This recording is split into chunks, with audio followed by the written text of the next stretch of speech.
It was a foggy Tuesday morning when Rachel Chen's world shattered.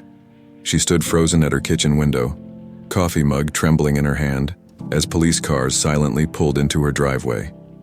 No sirens, just flashing lights cutting through the mist. She knew exactly why they were there. 3 months earlier, her husband Michael had vanished without a trace. The officers approached with solemn faces. Detective Olivia Reyes took the lead, her expression unreadable. "Mrs. Chen, we've found him." Rachel's breath caught. "Michael?" The detective nodded slowly. "I'm sorry. It's not good news." Michael Chen's body had been discovered by hikers in Blackwood Forest, partially buried beneath rocks and fallen leaves. Cause of death: blunt force trauma to the skull. The medical examiner estimated he had been dead for approximately 3 months, right around the time Rachel had reported him missing. 6 years earlier, Rachel and Michael had met at a charity gala in Boston. She was a pharmaceutical researcher. He was a successful investment banker. Their courtship was swift and passionate. Within a year, they were married in an elegant ceremony at the Four Seasons. To outsiders, they appeared to be the perfect couple. Michael was charming, attentive, and generous. Rachel was brilliant and beautiful. They traveled extensively, shared expensive hobbies, and seemed genuinely happy. Friends envied their relationship. Family members commented on how lucky they were to have found each other. But behind closed doors, a different story unfolded. Michael had become increasingly controlling. He monitored Rachel's spending, criticized her appearance, and isolated her from friends. Rachel discovered he had been funneling money from their joint accounts. When confronted, Michael became volatile. Rachel told police that on the night of his disappearance they had argued. Michael had stormed out to clear his head and never returned. She appeared devastated, cooperating fully with investigators, providing timeline information, and even organizing search parties. For months, the case remained open but inactive. No suspects, no significant leads, just another missing person whose trail had gone cold. Until now. During the initial investigation, detectives had questioned Rachel thoroughly but found no evidence linking her to Michael's disappearance. Her alibi was airtight. She had been at home, on a video call with her sister who lived in Singapore, during the estimated time of Michael's death.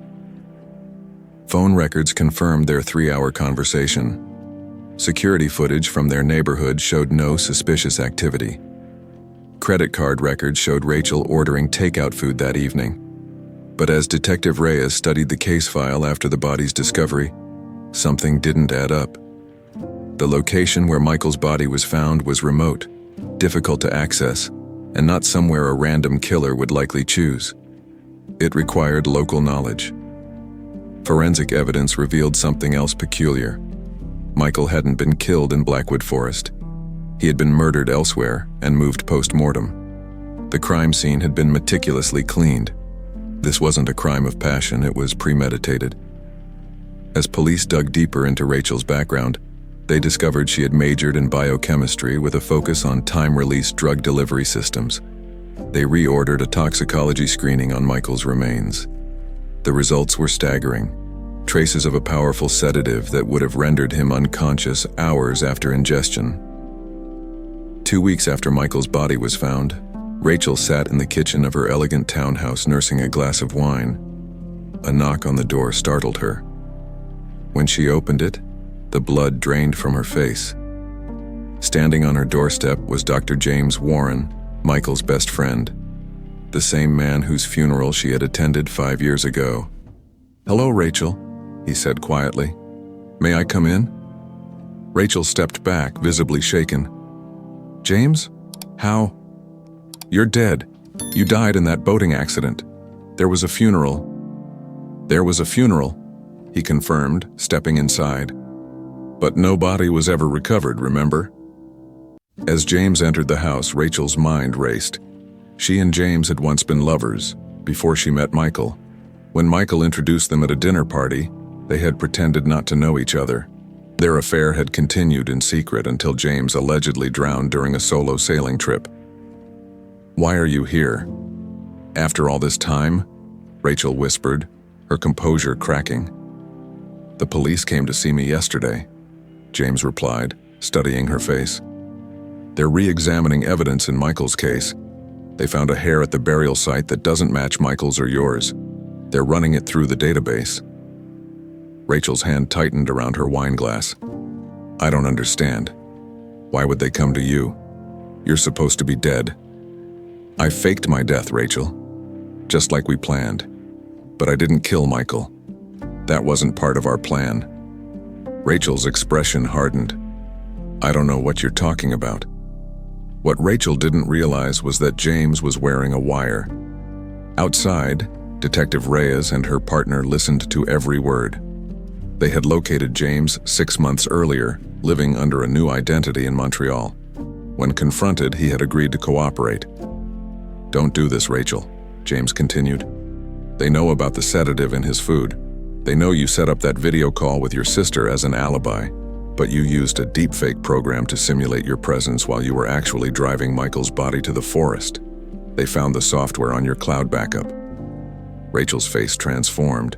The vulnerability vanished, replaced by cold calculation.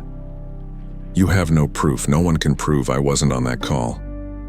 "I've already told them everything," James said, "about how we planned to fake my death so I could collect on my life insurance policy. How you were supposed to join me after divorcing Michael. But you got greedy, didn't you? You decided Michael's money was worth more than our plan." "You're lying," Rachel hissed. "I mourned you. I grieved for you." "The police have been building their case for weeks," James continued. "They know you convinced Michael to increase his life insurance to $5 million just months before he disappeared. They know you researched untraceable poisons. They found your burner phone with our messages." Rachel lunged for her kitchen drawer, but before she could reach it, the front door burst open. Detective Reyes entered with her weapon drawn. "Rachel Chen, you're under arrest for the murder of Michael Chen." As they led her away in handcuffs, Rachel locked eyes with James. "You were supposed to be dead," she whispered. "So was Michael," he replied. The trial lasted 3 weeks. The prosecution presented overwhelming evidence. Rachel had sedated Michael, struck him with a household object that was later disposed of, and transported his body while using sophisticated technology to maintain her alibi. James testified against her in exchange for immunity on the insurance fraud charges. Rachel was found guilty of first-degree murder and sentenced to life in prison without possibility of parole. The judge described her crime as calculated, cold-blooded, and motivated by pure greed. James Warren entered witness protection and disappeared once more. This time, legitimately. The $5 million insurance policy was returned to the company. Detective Reyes still keeps Michael's picture on her desk, a reminder that perfect alibis rarely exist. Technology may advance, but human relationships leave traces that can never be fully erased. Sometimes the dead don't stay dead, and sometimes those who appear innocent harbor the darkest secrets of all. If this story sent chills down your spine, make sure to like, comment your thoughts below, and subscribe for more cases that prove truth is always stranger than fiction. We pour our heart into every video, and your one click means more than you know. Subscribe and share. It's the fuel that keeps us going. And just like this story, I have another exciting story for you. Just click on the video on your screen. I'll be waiting for you.